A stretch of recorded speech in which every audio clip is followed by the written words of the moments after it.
share the list with us? I hope so. Did I not? I don't see it. Oh, dang it.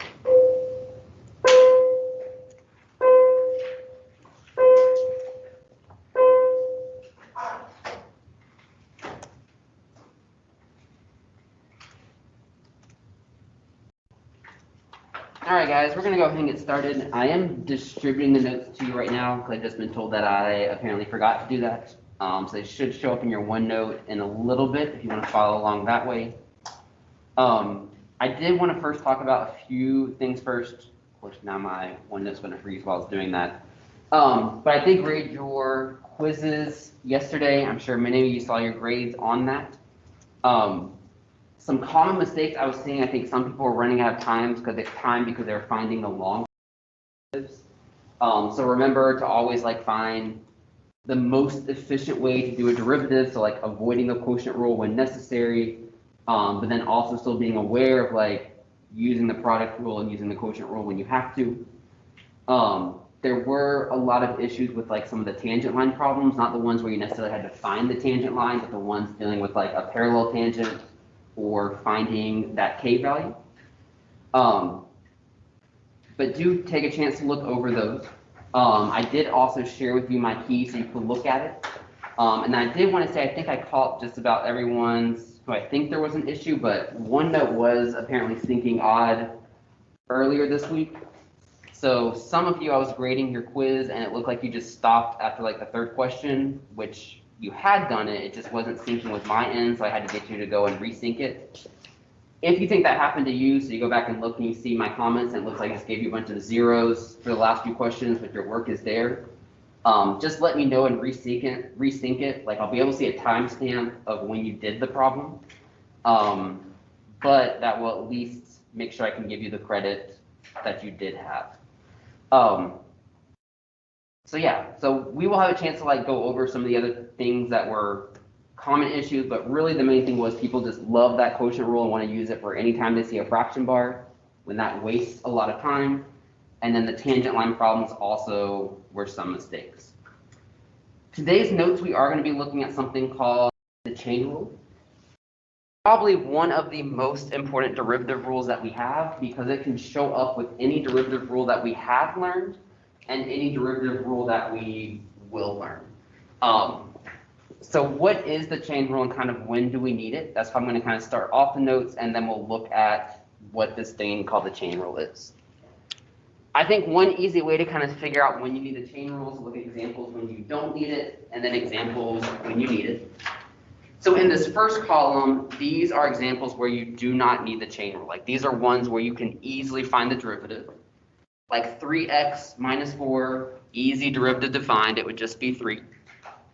X squared plus 6 over 2, also an easy derivative. Again, I hope many of you would avoid the quotient rule here and just rewrite this as x squared plus 3, dividing both of those by 2, but that would also be an easy derivative to use.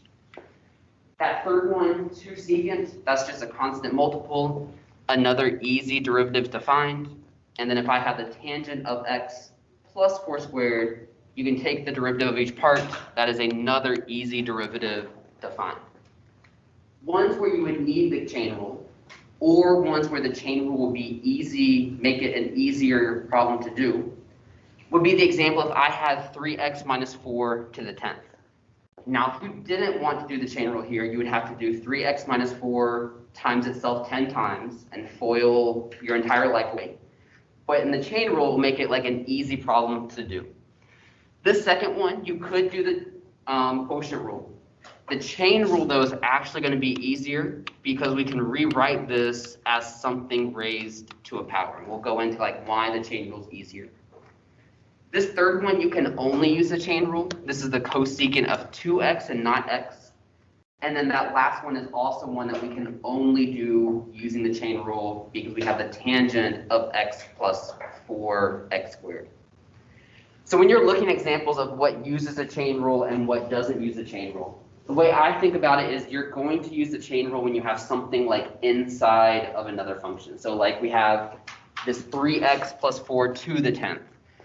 We have the 2x inside of a cosecant. We have this x plus 4x squared inside of a tangent.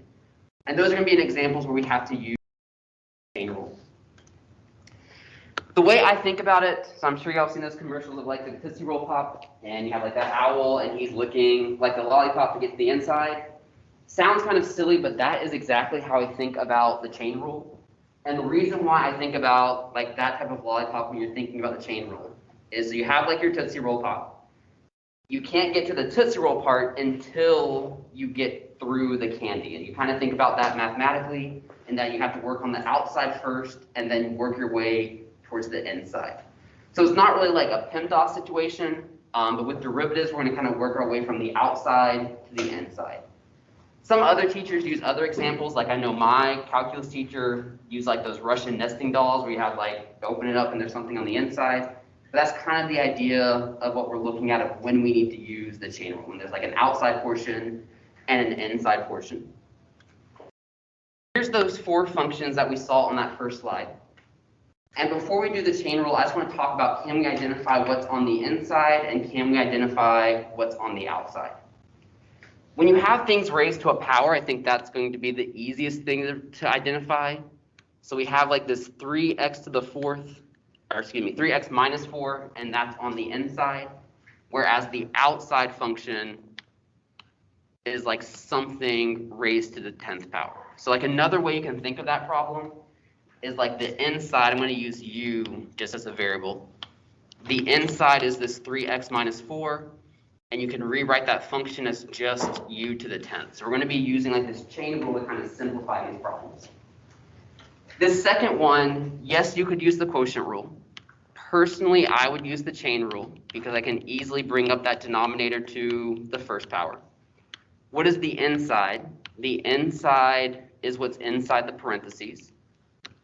So I'm going to define the inside as this x squared plus 6. Well, if that's my inside, how can I think of this as a simpler outside function? The outside function will be saying something like 2 times something to the negative first power. So we can use like this inside-outside idea to simplify it. And then for the trig ones, it's pretty easy. The inside is always going to be just like what's inside of the trig. So for cosecant, we're going to think about the inside as just being the 2x. So you can think of this as just like the cosecant of something instead of the cosecant of 2x. And then same thing for tangent. The inside of tangent is this x plus 4x squared. So you can think of this instead of saying the tangent of x plus 4x squared, you can just think of it as the tangent of something, making it a little bit easier to deal with. So when it comes to using the chain rule, you do need to be able to identify like what is the inside function and what is the outside function. So how the chain rule works. I'm going to show you the formula kind of 2 different ways, and we'll kind of explain how it works and things like that. The easier way, I think, to explain it is I'm going to use the second example first. So it's when you're taking the derivative, and I have it written as f of g of x. So we basically have this g function inside of another function f. So like g is the inside,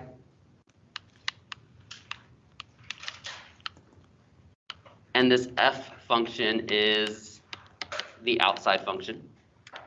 And when you take the derivative using the chain rule, again, think about the lollipop. You're going to get to the candy part first, and then you can get to the Tootsie Roll.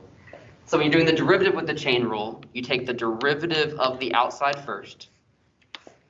You're taking a taste, you're licking that lollipop, you're enjoying the candy, you haven't gotten to the Tootsie Roll yet, so the inside is staying the same. Then once you finish the candy part, then you can get to the Tootsie Roll, multiply it by the derivative of the inside. So that's how we write the formula. So we have the derivative of the outside, leave the inside the same, and then times the derivative of the inside. It gets its name chain rule because you're basically linking together different parts by multiplication. And we'll see that once we have like multiple insides, it really does kind of form this chain. Another way to think about it is when we have that inside, we were calling u the inside function. And so the first thing we're going to do is we're going to take the derivative of the outside function, with respect to the inside.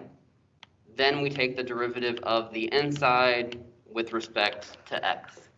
I think that notation is a little bit more confusing, especially when we're at where we are right now in terms of calculus. But again, when it comes to a chain rule, we're taking the derivative of the outside and multiplying it by the derivative of the inside. So let's look at some examples so you can kind of see what I mean by that. I'm going to use those same examples that we were looking at before. So when I see this function 3x minus 4 to the 10th, we first need to identify the inside and then the outside. We already said that the inside was this 3x minus 4, and the outside is something to the 10th. So we're going to take the derivative of the outside first. The outside function is just something to the 10th power. So I'm going to think of it like the power rule. The 10 comes down in front. The new exponent is a 9. But this wasn't just x to the 10th, this was 3x minus 4 to the 10th. So we took the derivative of the outside, the inside stayed the same, then we're going to multiply it by the derivative of the inside. The derivative of 3x minus 4 is the derivative of 3x, which is just 3. 4 is a constant, so it goes to 0. We can simplify this, it's all being multiplied. 3 times 10 is 30. 3x minus 4 to the 9th. Questions so far? So let's look at this second one. Again, the second one, we could use the quotient rule. I think this one is going to be easier to use the chain rule for, especially because my numerator is just a number and your denominator has the variable in it. So I'm going to rewrite it first before I take the derivative. This is the same thing as saying 2 times x squared plus 6 to the negative first power. So let's go ahead and take the derivative. So we're going to look and we identify the inside and the outside. We want to take the derivative of the outside portion first. If it helps you visualize it, u is the inside, which is this x squared plus 6. So this function is the same thing as saying like 2 times something to the negative first power. So that's what I'm taking the derivative of. The negative 1 is going to come down in front to give me negative 2. Subtracting 1 from by that exponent is going to give me negative 2. Again, with the chain rule, we leave the inside the same. After you take the derivative of the outside, you multiply it by the derivative of the inside. Simplifying this, negative 2 times 2x is negative 4x all over x squared plus 6 squared. You would get that same answer when you do the quotient rule, but you have to simplify it, where with the chain rule, it kind of comes out already simplified. And then for those two trig examples, I think trig has the chain rule a lot. I think trig are nice because it's pretty easy for me at least to see the inside. The inside of a trig expression is always like what you see after it. So when we see the cosine of 2x, the 2x is what's on the inside. So we first need to do the derivative of cosecant. The derivative of cosecant is negative cosecant cotangent. The inside stays the same. This is kind of a special case. In its derivative, it splits up into two pieces. So that inside is going to carry across to both of them. But then we need to multiply it by the derivative of that original inside. The derivative of the original inside, the derivative of 2x is just 2. So that would be the derivative. If you're simplifying it, negative 2 cosecant of 2x cotangent of 2x. Go ahead and try to find the derivative of that last one on your own. Mr. Brown? Yes. So is it possible for the 2x to be two different numbers? No, because this is like the same inside in the formula. So if you think about the formula when I said what's the derivative, I'm going to say just u this time. What's the derivative of the cosecant of anything? It's the negative cosecant of the inside times the cotangent of the inside. So it's always going to be the same. Okay.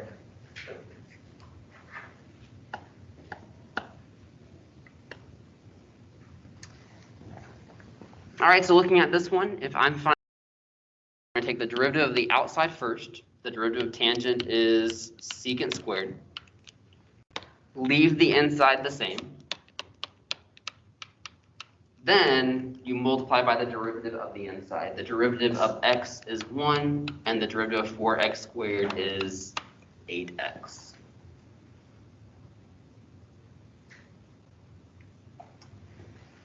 And then one more short example. So this is on the formula sheet. It's at the very top of your OneNote, but I just want to kind of write the formula some other ways. So sometimes the chain rule, they use function composition. Maybe you remember this, maybe you don't, but it's like that little open circle where it says the derivative of f of g. This statement right here is just another way of writing the derivative of f is on the outside of g of x. So there's kind of two ways to write the formula, but the answer is still the same. The derivative of the outside, inside is the same, times the derivative of the inside. So looking at this trig one last easy example before we look at some special cases. I say let's find the derivative of the sine of x to the 7th power.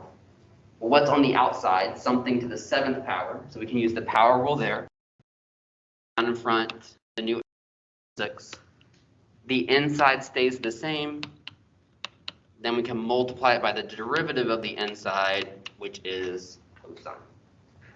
You from now on always need to be aware of when the chain rule shows up. Like any problem you see can have the chain rule from now on. The chain rule does lead into some other kind of unique problems. And I'm going to go over some problems today of ones where I see common mistakes and then some of the more complicated examples with the chain rule. So the first type of example I'm going to look at is some trig, because I often see students messing up the chain rule when it comes to trig and exponents. Because when you're taking the derivative, you have to clearly identify what is the outside function and what is the inside function. So these are two problems where I often see students will answer them the same way, even though these are two completely different functions. When I see y is equal to the sine of x squared, this is the sine of x squared. So sine is on the outside and x squared is on the inside. Compared to the second one, often with trig exponents, we'll write it next to the trig word. If I just say sine squared of x, we know that this means the same thing as squaring all of sine. So in this one, the outside is a squared and the inside is a sine. It is important to make notice of those differences because they do have very different derivatives.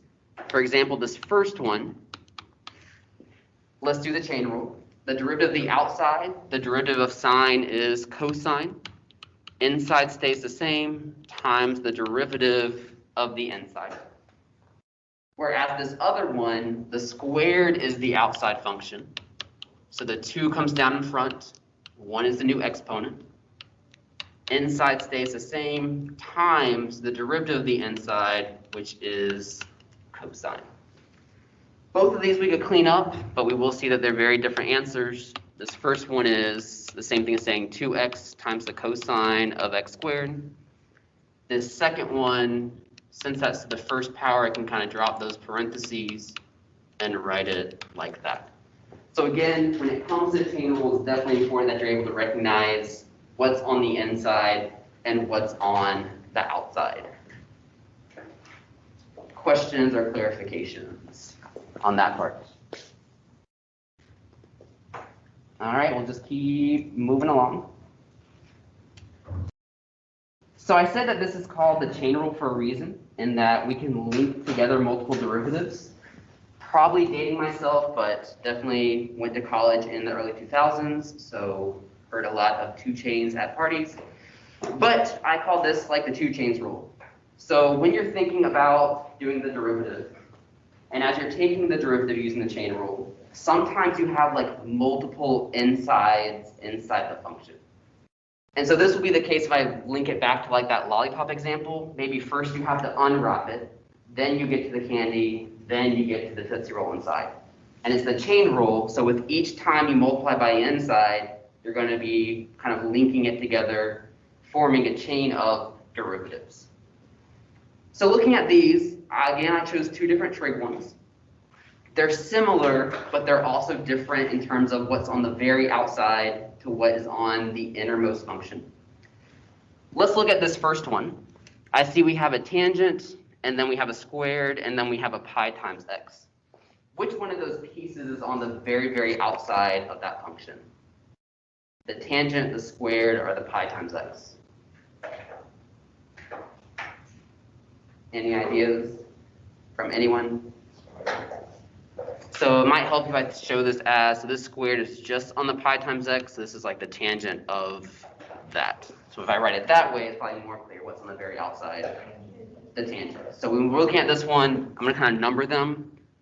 The very outside function is tangent. So like you're gonna imagine like you're gonna get to tangent, and then inside of tangent is something squared. Inside of something squared is the pi times x. So we're gonna have like twice the chain rule here. Again, we're gonna link it together with multiplication. So let's go ahead and I'll try to color code my answer too. So I'm taking the derivative. First step, take the derivative of the outside. The derivative of tangent is secant squared. Leave the inside the same. So I left the inside completely the same. So that was me unwrapping my lollipop. I took the derivative of the outside, multiplied this by the derivative of the next inside. The thing next on the inside is something squared. So that's going to be like my power rule. 2 comes down in front. The new exponent is 1. Leave the inside the same. Times, well, there's still something on the inside. What's the derivative of pi x? Pi is just a coefficient. The derivative of pi times x is just pi. So this will be the unsimplified version of the derivative. Not too concerned with simplifying, but if you're just the type of person that likes simplifying, so I have a 2, pi times pi is pi squared, x, and then secant squared of pi x squared. But again, that would be one where we have to do the chain rule twice. This second one is also one where we have to do the chain rule twice. This is the tangent squared of pi times x. Another way of thinking about that, this is the tangent of pi times x squared. So finding its derivative, the very outside function is something squared. So again, power rule, that squared is going to come down in front. The new exponent is a 1. Leave the inside the same.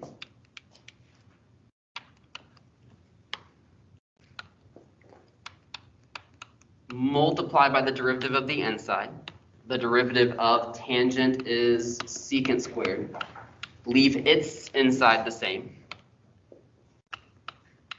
Then multiply by the derivative of that final inside. The derivative of pi times x is just pi.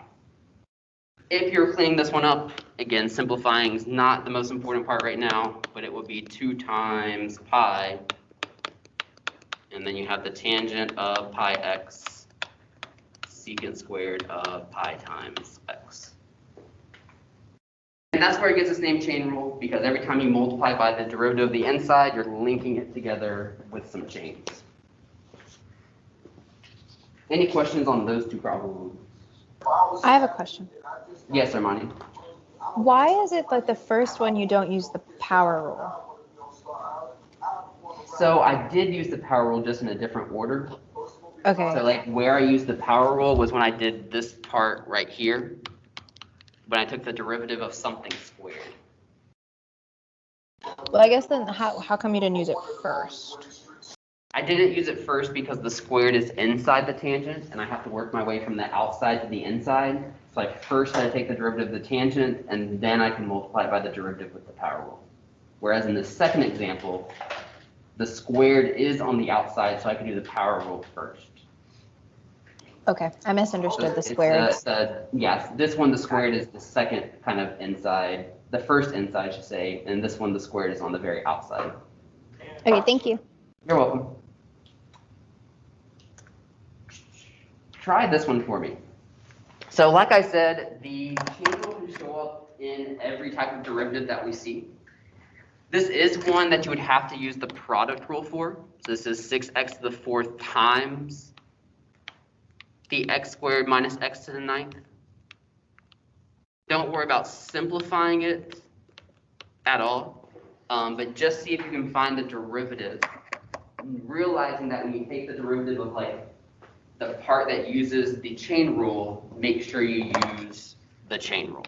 But go ahead and see if you can find the correct answer to that one.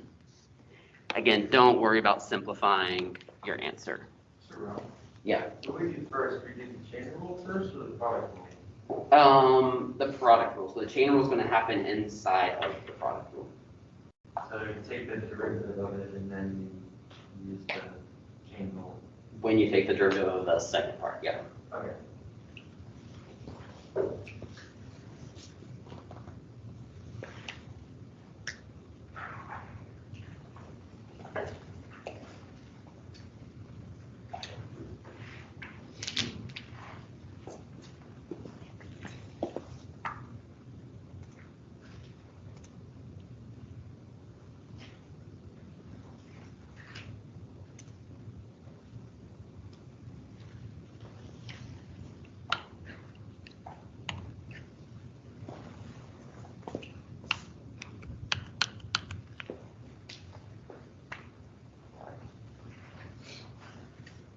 So looking at this derivative, we have, again, order technically doesn't matter when we're doing the product rule because you're just adding and multiplying. So here's me doing the product. I have the first times the derivative of the second, and here's where the chain rule is going to come into play. The derivative of that second piece, 9 comes down in front. The new exponent is an 8.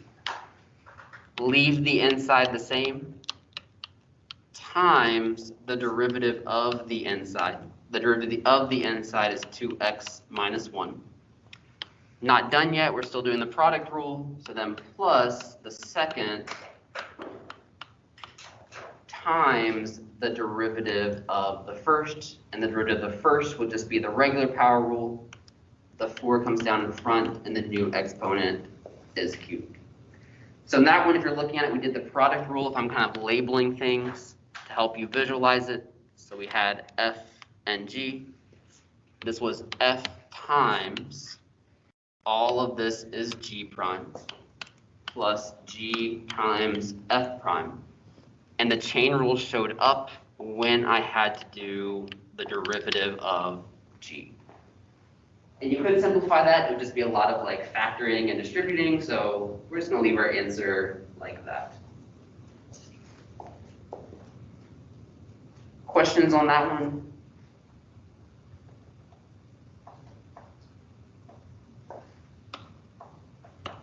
Let's do one more. I'm not quite done with my notes. We'll finish up tomorrow. I'm going to do one more, and I actually meant to change this. That's why I didn't distribute the notes. I meant to change this one before you got it.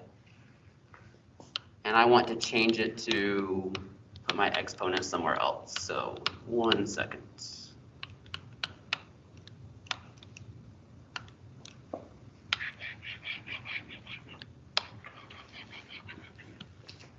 That's the one I want to do. So I have y is equal to the quantity 2x over secant of x minus 5. So that minus 5 is not inside of the secant. And then all of that is squared. This will be an example where you are have to combine some rules. So we see on the outside this is something squared. So we definitely have like the chain rule applying. And when you're looking at the inside of this one is a fraction. So when I multiply by the derivative of the inside, I am going to have to use the quotient rule. So taking this derivative, I'm going to go ahead and work it out. So I have y prime. First step, let's do the chain rule. Let's take the derivative of the outside. And the outside portion is something squared, so it'll be the power rule. So I have 2 times something. The new exponent is the first power. When using the chain rule, the inside stays exactly the same. And then we need to multiply now by the derivative of the inside. Well, looking at this inside, it is a fraction, so I'm going to have to do the quotient rule. So I have low d high less Definitely should have made that fraction bigger. Less high d low. The derivative of the bottom, the derivative of secant is secant times tangent, and the derivative of 5 goes to 0. All over the original bottom of the inside squared. Not the cleanest looking derivative by any means. If you were to clean it up a little bit, I'm not going to go all the way, but I know some students like to have simplified answers. Fractions you can multiply straight across, so like 2 times 2x is going to give you a 4x. This denominator, I have a secant of x minus 5 times a secant of x minus 5 squared, so we would have secant of x minus 5 cubed. And then this portion right here, I'm definitely not going to do too much, but it's going to become 2 secant of x minus 10 minus 2x secant of x tangent of x. Most important part that I want us to get the idea of today is this idea of the chain rule, when we need to use it, and how we use it correctly. And the main idea behind it is when you're looking at, you have like a function inside of another function. You have like these inside and outside pieces. So that's where I'm going to stop the live portion of today's notes. There are a few more questions that I want to look at tomorrow, including how we can do the second derivative, and then just looking at some more examples, especially ones that have trig in it. Your homework that I am assigning, if you're looking at the calendar, it is the last homework of the unit. It's homework number 7. It is in OneNote, hopefully, by now. Again, it was having some issues distributing earlier today. Again, M through 4 means multiples of 4, so it ends up not being too many problems. But these problems do usually take the longest to do just because you do have like inside and outside portions to take care of. We'll be finishing up these notes again tomorrow. Then you have your long weekend. Wednesday and Thursday are just going to be review days, and then your Unit 2 test is actually going to be on Friday. So we are quickly coming to the end of this unit, and then we'll begin Unit 3, which is going to be applications of the derivative. So if you're at home, feel free to go ahead and sign out of this meeting unless you want to hang back and ask any questions.